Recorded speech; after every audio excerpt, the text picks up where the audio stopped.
बड़ी खबर, बीजेपी से महेश जीना और कांग्रेस से गंगा पंचोली प्रत्याशी हैं। यूकेडी से पान सिंह को बनाया गया उम्मीदवार और कौन चुना जाता है यहां से, यह देखना होगा जब रिजल्ट आएंगे। आज मतगणना है और कुछ ही पलों में यह काउंटिंग शुरू होने वाली है। बड़ी खबर आपको बता रहे हैं, बीजेपी ने सुरेंद्र सिंह जीना के निधन के बाद यह सीट खाली हुई थी, उनके भाई महेश जीना को उम्मीदवार बनाया है।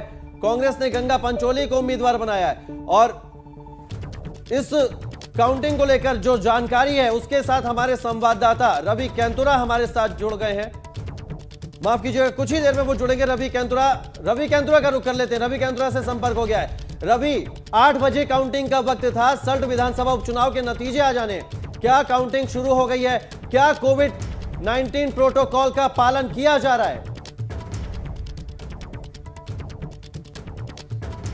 जी देखिए कौशल, सल्ट जो उपचुनाव हुआ था उसका आज मतगणना भी है और देर शाम तक रिजल्ट भी आ जाएगा। 8 बजे का जो समय है वो मतगणना के लिए शुरू कर दिया गया है और ऐसे में जो तमाम अधिकारी हैं वो वहाँ पर पहुँच गए। करीब करीब हम ये कह सकते हैं कि अब मतगणना शुरू हो चुकी है।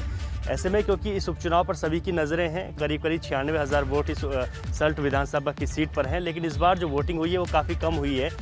45 से 46,000 ही वोटिंग वहाँ पर हुई है और ऐसे में जो वोट है वो प्रतिशत जो है महिलाओं का ज़्यादा है, महिलाओं ने ज़्यादा वोट दिया है। लेकिन अब ये देखना होगा कि मतगणना के बाद रिजल्ट किसकी ओर करवट लेता है, क्योंकि 7 प्रत्याशी यहाँ पर मैदान में है। लेकिन अगर टक्कर देखी जाए तो सीधे सीधे भाजपा और कांग्रेस के बीच है।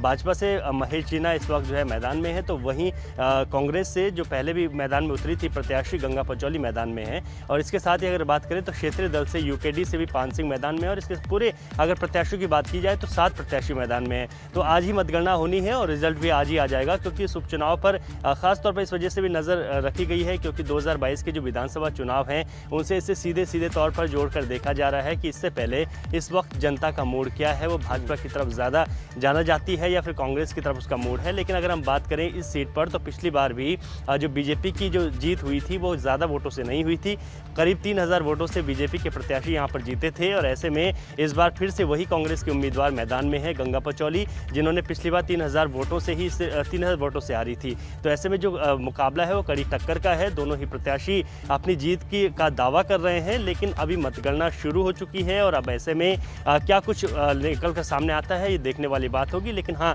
क्योंकि एक तरफ कोरोना का साया है, लगातार कोविड के केसेस उत्तराखंड में बढ़ते जा रहे हैं, ऐसे में पूरी व्यवस्थाएं की गई हैं। जितने भी जो निर्वाचन से संबंधित अधिकारी हैं उनका आरटीपीसीआर टेस्ट करने के बाद ही जो नेगेटिव रिपोर्ट वाले हैं उनको ही मतगणना स्तर पर लाया गया है और इसके साथ ही अन्य लोगों की बिल्कुल नो एंट्री वहाँ पर है। एक टेस्ट भी रवि यहाँ पर होगा, टेस्ट होगा क्योंकि सत्ता परिवर्तन हुआ है, चेहरे बदले गए हैं, संगठन का भी जो मुखिया है उसको बदला गया। बीजेपी की तरफ से बात करें, दूसरी तरफ टेस्ट कांग्रेस की तरफ भी होगा क्योंकि रणजीत रावत जो इस हिस्से में एक प्रभावशाली नेता है जिनकी अच्छी पकड़ वहां पर बताई जाती है, इस बार वो चुनावी कैंपेनिंग करते हुए दिखे नहीं, विशेष तौर पर सल्ट पर एक टूट कांग्रेस पार्टी के भीतर दिखी। तो टेस्ट दोनों ही तरफ होगा कि क्या बिना रणजीत रावत के उस हिस्से में गंगा पंचोली जीत पाती हैं या नहीं। और जो संगठन में बदलाव हुए हैं, मदन कौशिक और मुख्यमंत्री तीरथ सिंह रावत के लिए भी एक परीक्षा होगी।